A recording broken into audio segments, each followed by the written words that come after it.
Bienvenue, ça fait longtemps que je n'ai pas posté des vidéos. D'abord, j'étais préoccupée par les fêtes de la fête de l'année.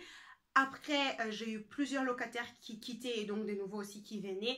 Et j'ai aussi fait mon premier investissement en 2018. J'ai acheté un appartement. J'ai fait les rénovations / rafraîchissements nécessaires. J'ai fait la décoration et donc l'appartement est prêt pour commencer à me rapporter de l'argent.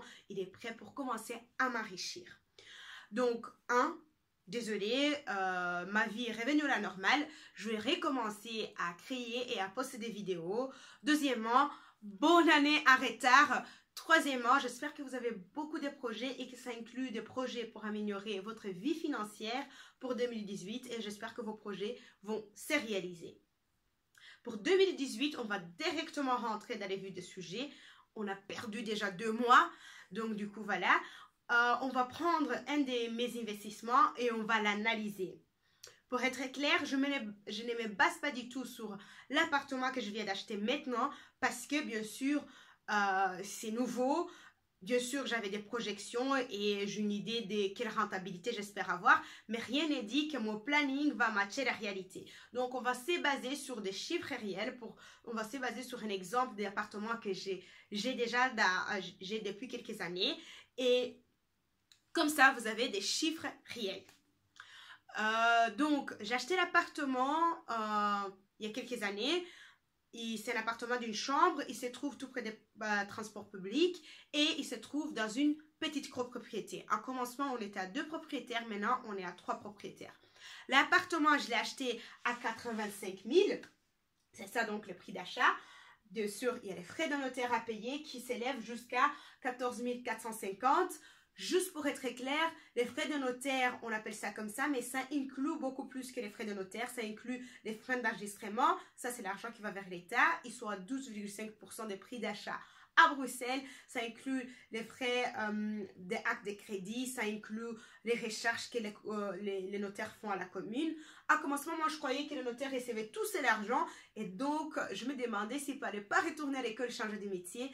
Mais il ne reçoit pas si beaucoup de l'argent. Je crois que peut-être par dossier, il rentre avec peut-être 2 000 € ou un truc comme ça. Donc, il gagne beaucoup de l'argent les notaires, mais pas aussi beaucoup. Les prêts hypothécaires, sans vous mentir, c'est pas ça les prêts hypothécaires que j'ai eu. J'avais un prêt hypothécaire un peu plus avantageux, mais au contraire, j'ai pris ça parce que c'est un exemple un peu plus réaliste. Plus tard, je vais vous raconter quel type de prêt hypothécaire que j'ai eu et vous allez comprendre pourquoi j'avais un prêt hypothécaire un peu plus avantagé. Mais ici, on va prendre ça comme exemple. Donc, on va supposer que vous allez prêter à la banque les 85 000, donc les prix d'achat, et que vous allez faire ça à 3% et vous allez faire ça sur 25 ans. Donc, dans un coup, avec ces prêts hypothécaires, enfin, avec cette situation de prêt hypothécaire, votre charge mensuelle pour les crédits s'élève à 403,08 €. Les loyers, ils dépendent de la quartier où se trouve votre appartement, combien de chambres, combien de mètres carrés, sur quel étage, balcon ou jardin. Les appartements comme les miennes, comme celui que j'ai acheté dans le quartier où mon appartement est, les loyers se trouvent entre 600 et 675. Bien sûr, tout dépend de l'état de votre appartement et des mètres carrés. Quand j'ai acheté mon appartement, important quand même à savoir, mon appartement était rénové.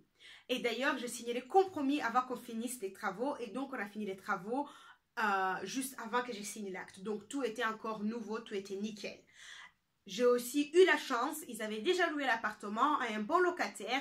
Et les loyers, enfin, à ce moment-là, il était à 630. Donc, 630 fois 12 mois. Enfin, on va ici calculer les rendements, le return on investment. Moi, c'est ces formules ici que j'utilise. Plus tard, on va voir un peu plus en détail les autres formules que les autres gens utilisent ou qu'est-ce qui manque dans cette formule, comment améliorer cette formule. Mais de toute façon, moi, très basiquement, quand je suis en train de calculer un rendement d'un investissement en immobilier, c'est ça que j'utilise. Même si je dois comparer deux investissements en immobilier, c'est cette formule-là que j'utilise. Donc, le return on investment pour ces projets ici, donc c'est 630 fois 12 mois et on va diviser par les prix d'achat qui s'élèvent à 85 000. Je multiplie par 100 juste pour avoir les chiffres en pourcentage. Donc ici, on a 8,89%. 8,89%, c'est un bon rendement. On parle de rendement brut. Cash flow mensuel brut, c'est votre loyer de 630 diminué par votre charge pour les prêts hypothécaires. Ici, c'est pour moi, c'était 630 diminué par 403,08 €. Et donc, du coup, mon cash flow mensuel brut, il s'élève à 226,90 €.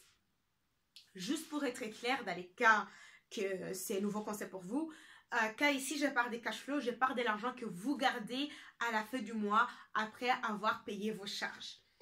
Cash flow annuel brut, très simple.